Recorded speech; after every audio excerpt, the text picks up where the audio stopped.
हमारे चैनल से जुड़ने के लिए YouTube पर लिम्रा एजेंसी सब्सक्राइब करें। हमारे कान क्या सुन रहे हैं? तो जवाब मिलेगा। अब अल्लाह के जिक्र से तबीयत को लुत्फ नहीं मिलता, अल्लाह के जिक्र की आवाज सुनने का जज्बा खत्म होता जा रहा है। अल-इयाज़ु बिल्लाह। अब तो सिचुएशन ऐसी है कि न कुरान सुनना अच्छा लगता है, न नाते मुस्तफ़ा सल्लल्लाहु अलैहि वसल्लम सुनना अच्छा लगता है, न अल्लाह का जिक्र अच्छा लगता है। अब अगर अच्छा लगता है तो गाने अच्छे लगते हैं, गज़लें अच्छी लगती हैं, गीबत अच्छी लगती हैं। मुझे यहाँ पर बड़ा प्यारा कौल एक बुजुर्ग का याद आ रहा है कि जिस तरीके से लोग दूसरों की गीबत गौर से सुनते हैं, अगर अल्लाह की बात इतनी ही गौर से सुने तो दिल की दुनिया बदल जाएगी। आप जरा देखो, जहां कोई बुराई करने वाला मिला, इतनी दिलचस्पी से एक एक बुराई कुरेद कुरेद करके सुनते हैं ताकि उसके जरिए पता तो चले कि इसमें क्या खामियां हैं। लेकिन कभी अल्लाह का जिक्र सुनने का ये जज्बा पैदा नहीं हुआ। कभी इस तरीके से मदीने के ताजदार अरवाहुना फिदाहु सल्लल्लाहु अलैहि वसल्लम के जिक्र पाक को सुनने का जज्बा नहीं हुआ। ये बात जहन के अंदर महफूज कर लो।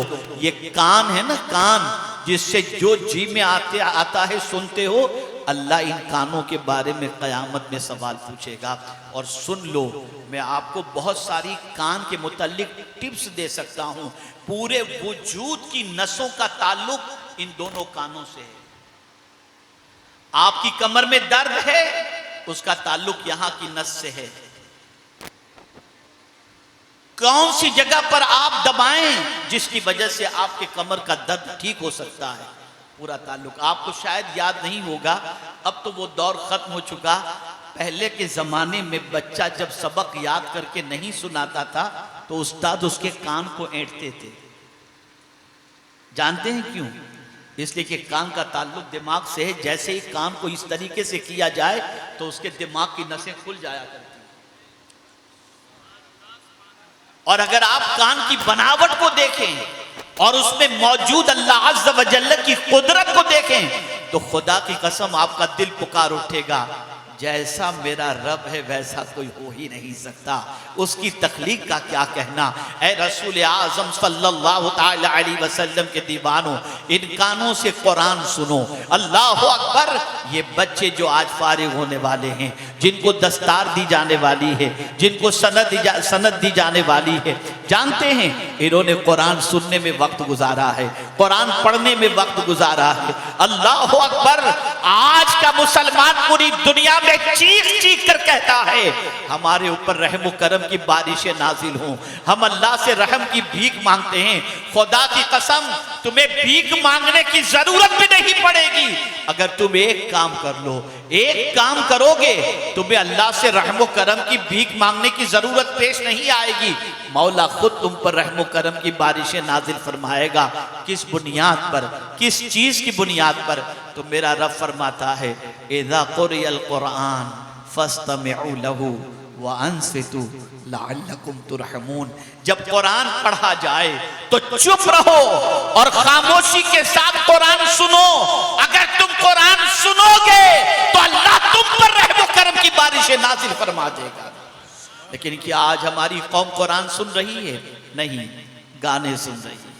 नौजवान बच्चे गाने सुन रहे हैं, बच्चियां गाने सुन रही हैं, ईयरफोन लगाकर, एयरपोर्ट लगाकर इस तरह से गानों में मगन हो गए कि जिसकी वजह से दिलों में निफाक पैदा हो गया, एक अजीब कैफियत पैदा हो गई।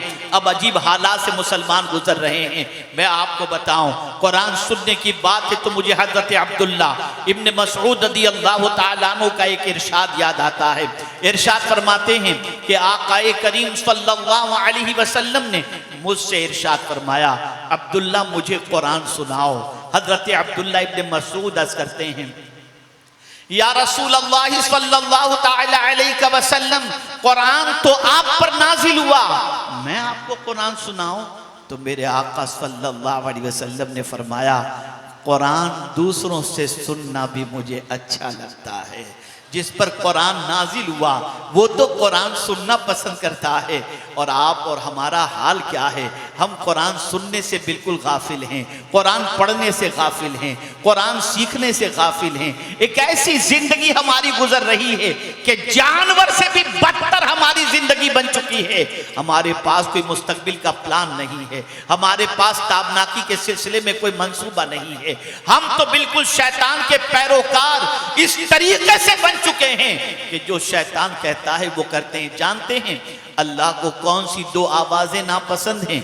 सरकार सल्लल्लाहु अलैहि वसल्लम फरमाते हैं अल्लाह को दो आवाजें नापसंद हैं, एक गाने की आवाज और दूसरी किसी के इंतकाल पर नोहे की आवाज। ये अल्लाह अज़्ज़ व जल्ल को नापसंद है। मुझे याद आ रहा है उम्मुल मुमिनीन हजरत आयशा सिद्दीक़ा रदी अल्लाह तआला अन्हा के दौलत कदे पर एक नन्ही सी बच्ची आई, लेकिन पैर में पाजेब पहने हुई थी। उम्मुल मुमिनीन ने उसे रोका और रोकने के बाद वो पाजेब निकाला और इरशाद फरमाया इसकी आवाज मदीने के ताजदार को पसंद रही थी। आप जरा सोचो और अंदाजा लगाओ, जब हमारे कानों के अंदर गानों की आवाज पहुंची दिल में निफाक पैदा हो गया, और जब कुरान की आवाज पहुंचती थी हमारा कल्ब मुतमईन होता, हमारे रास्ते सीधे हुआ करते थे। आप देखें सुनकर इंसान की जिंदगी बदलती है, सुनकर इंसान के मिजाज में फर्क पैदा होता है, सुनने के बाद इंसान उस रास्ते का मुसाफिर बनता है जो रास्ता उसे सीधी मंजिल तक पहुंचा दिया करता है। ए रसूल आजम के दीवानों, जिन्नात ने कुरान सुनकर के ही तो इस्लाम कबूल किया था। आप जरा सोचो तो सही, ये कुरान की आवाज ही तो है जिसको सुनने से रोकने के लिए दौरे जाहिलियत के अंदर कुफार किया करते थे। जानते हैं कुरान कहता है वक़ाल लज़ीना कफ़रू ला तस्मऊ लिहाज़ल कुरान, इस कुरान की आवाज को मत सुनो, इसलिए कि आप जानते हैं ये कुरान की आवाज दिल को मुतमईन करती है, ये कुरान की आवाज जिंदगी में इनकलाब पैदा करती है, ये कुरान सुनने का जज्बा इंसान के दिल को और दिमाग को पाक कर दिया करता है।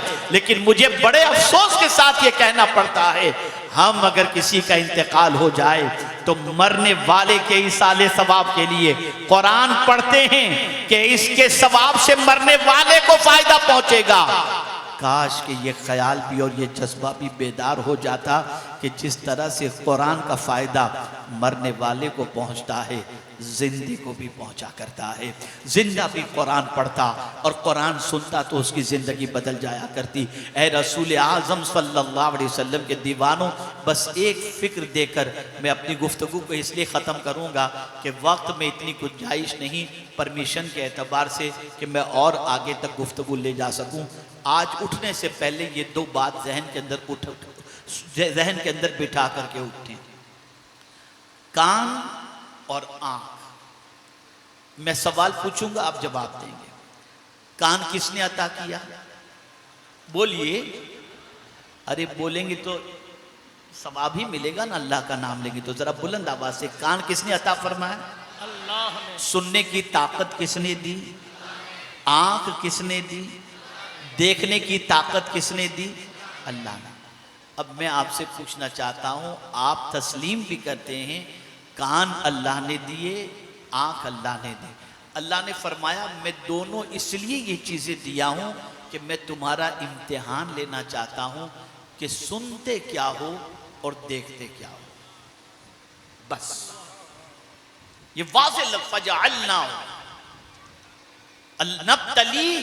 नबतली, हम उसको आजमाएंगे।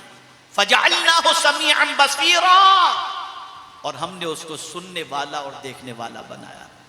अब मैं आपसे पूछना चाहता हूं, क़यामत में अगर अल्लाह पूछेगा कि क्या सुना था, क्या जवाब होगा? क्या देखा था, क्या जवाब होगा? अब आइए, सुनना क्या चाहिए और देखना क्या चाहिए? अल्लाह अकबर। मेरे प्यारे आका सल्लल्लाहु ताला अलैहि वसल्लम के प्यारे दीवानों, सुनो वो बात जिसको सुनने का हुक्म अल्लाह और उसके रसूल ने दिया। कुरान सुनो, अच्छी बातें सुनो, अल्लाह के रसूल सल्लल्लाहु अलैहि वसल्लम की नातें सुनो। ये सब चीज़ें सुनने के लिए, बल्कि आला हजरत अजीमुल बरकत इमाम इश्क व मोहब्बत अल्लाह अकबर अच्छी नीयतों के हवाले से फरमाते हैं कि तुम अगर अपना घर मस्जिद के करीब लो तो ये नीयत रखो कि अजान की आवाज़ आएगी तो मैं अजान की आवाज़ सुनूंगा। आप ज़रा सोचो तो सही, सुनो क्या अल्लाह अज़्ज़ व जल्ल का जिक्र, अल्लाह के रसूल सल्लल्लाहु अलैहि वसल्लम का जिक्र, मेरे प्यारे आका सल्लल्लाहु अलैहि वसल्लम के प्यारे दीवानों। और क्या देखने की तमन्ना रखो, आंखें अल्लाह ने दी है ना, रात को जो कुछ यूट्यूब पर आया सब न देखो, क्या देखना चाहिए और क्या देखने की तमन्ना हो तो मेरे पीरो मुर्शिद सैयदी व सनदी सरकार हुज़ूर मुफ्ती आज़मीन अलैहिर्रहमा अर्ज करते हैं, उन्हें न देखा तो किस काम की है ये आंखें कि देखने की है सारी बहार आंखों में। अल्लाह अकबर, कुछ ऐसा कर दे मेरे किरदगार आंखों में, हमेशा नक्श रहे रुए यार आंखों में। और ये हुजूर मुफ्ती आज़मीन अलैहिर्रहमा ने यूं ही नहीं कहा, हुजूर महबूब इलाही हजरत निजामुद्दीन औलिया रहमतुल्लाह ताला अलैह सुबह को रसूल आज़म हजरत महबूब इलाही फरमाते हैं कि सिद्दीक़ अकबर रज़ियल्लाहु ताला अन्हु रसूल आज़म सल्लल्लाहु अलैहि वसल्लम के दौलत कदे के दरवाजे के खुलने से पहले रुखसार को दहलीज़ मुस्तफ़ा पर रख देते। सरकार जब दरवाज़ा खोलते तो देखते चौखट पर सिद्दीक़ अकबर मौजूद हैं, तो इरशाद फरमाते, अबू बकर इतनी सुबह सुबह तुम आकर बैठ गए? तो अर्ज़ करते, हुजूर बड़ी मुश्किल से दीदार के बगैर रात कटती है, सुबह इसलिए आकर के बैठा कि जैसे ही दरवाज़ा खुले तो पहले मदीने के ताजदार के रुके ज़ैबा की ज़ियारत कर। जब ये कैफियत थी हम कामयाब थे। लेकिन मैं समझता हूँ, मेरा अपना ऑब्जर्वेशन है कि इस वक्त जो मजमा मौजूद है, आप हज़रात की तवज्जो भी है और मिस माइंड भी आप लोग हैं। मैं बहुत ज़्यादा तफसीली गुफ्तगू या बहुत गहरी गुफ्तगू करूं तो शायद न समझ सकें, बस सिर्फ इतना कह देता हूं, कान इम्तिहान के लिए हैं और आँख इम्तिहान के लिए, पूछा जाएगा। अब अगर आँख से गलत देखे तो, कान से गलत सुने तो, अब सुन लो इसका अंजाम क्या है।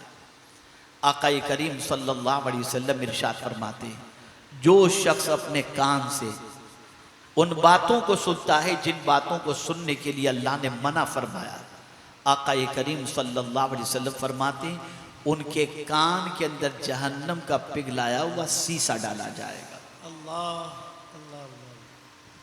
और जो शख्स अपनी आंख से उन चीजों को देखता है जिन चीजों को देखने के लिए अल्लाह और उसके रसूल ने मना फरमाया है, उसकी आंखों के अंदर जहन्नम की आग की सलाई डाली जाएगी। अल्लाह। और ये जो गर्मी चल रही है ना, मैं अभी आते आते मैंने एक हदीस शरीफ पढ़ी बुखारी शरीफ की, सुनिए। ये जो आज पूरी दुनिया में जो गर्मी है ना, ये गर्मी क्यों है? तो बुखारी शरीफ की हदीस है कि जहन्नम की आग ने अल्लाह की बारगाह में, जहन्नम ने अल्लाह की बारगाह में शिकायत की। और वो शिकायत क्या? मेरे बाज हिस्से ने बाज हिस्से को खा लिया, मौला मुझे कुछ इजाजत दे। तो रब ने फरमाया, मैं तुझे 2 सांस की इजाजत देता हूं। तो जब जहन्नम सांस लेते तो एक सांस की वजह से ठंडी बढ़ जाती है और एक सांस की वजह से गर्मी बढ़ जाती है। ये बुखारी शरीफ। तो ये जो तपिश बढ़ी हुई है ये जहन्नम की आग की वजह से, ये बुखारी शरीफ की हदीस है। और ए रसूल आज़म सल्लल्लाहु अलैहि वसल्लम के दीवान और मुहद्दिसीन फरमाते हैं कि जब गुनाह बेपनाह बढ़ जाएं तो जहन्नम सांस लेकर के उन गुनहगारों के हवाले से अपनी बेचैनी का इजहार करता है और ये इजहार करता है कि अल्लाह अकबर, इन लोगों ने अपने यहां आने का इंतजाम कर लिया। ये देखें कि एक सांस की गर्मी का ये आलम है, तो जहन्नम की गर्मी का आलम क्या? अल्लाह अकबर, अल्लाह। और इस जहन्नम की आग से बचाने वाली जात कौन सी है? मुस्तफ़ा जाने रहमत सल्लल्लाहु अलैहि वसल्लम। इसीलिए पूरी जिंदगी हुजूर सल्लल्लाहु अलैहि वसल्लम ने जहन्नम की आग से बचाने के लिए हमारे लिए कोशिश की। तो मेरे इमाम तड़प उठे और कहते हैं, अल्लाह क्या जहन्नम अब भी न सर्द होगा? रो रो के मुस्तफ़ा ने दरिया बहा दिए हैं। आज गुनाह अच्छे लगते हैं लेकिन सजा बर्दाश्त करने की ताकत नहीं। चंद लम्हों के गुनाह के लिए आखिरत के अजाब को दावत मत दो। डरो अल्लाह से, डरो अल्लाह से। और ए रसूल आजम सल्लल्लाहु अलैहि वसल्लम के दीवानों, एक मामूल बना लो, रात को सोने से पहले कुरान कुछ पढ़ करके सो। सुबह उठने के बाद कुरान पढ़ने की आदत रखो। जब ये आदत बनाओगे तो इंशाअल्लाह अज़ीम तबीयत के अंदर इत्मीनान भी रहेगा, सुकून भी रहेगा। मैं बहुत मुबारकबाद पेश करता हूँ मुहिब गिरामी जनाब मौलाना हाफिज सैयद अनस साहब को, उनके वालिद साहब को, और इसी के साथ साथ उनके जुमला रफ़क़ा को कि अल्हम्दुलिल्लाह एक इदारे के अंदर, एक इदारे के क़याम के बाद उस इदारे से अल्हम्दुलिल्लाह बच्चे कुरान मुक़द्दस हिफ्ज़ करके और तजवीद का कोर्स मुकम्मल करके निकल रहे हैं। जब तक ये कुरान पढ़ते रहेंगे, पढ़ाते रहेंगे, सबका सवाब मिलता रहेगा। आओ दीन की तरफ, आओ कुरान की तरफ, आओ रसूल आज़म सल्लल्लाहु अलैहि वसल्लम की तालीमात की तरफ। अगर ज़िंदगी अल्लाह और उसके रसूल के इरशादात के मुताबिक गुजरी तो ज़मीन के ऊपर भी सुकून, ज़मीन के अंदर भी सुकून, और मैदान महशर में भी अल्लाह सुकून की दौलत से माला माल फरमाएगा।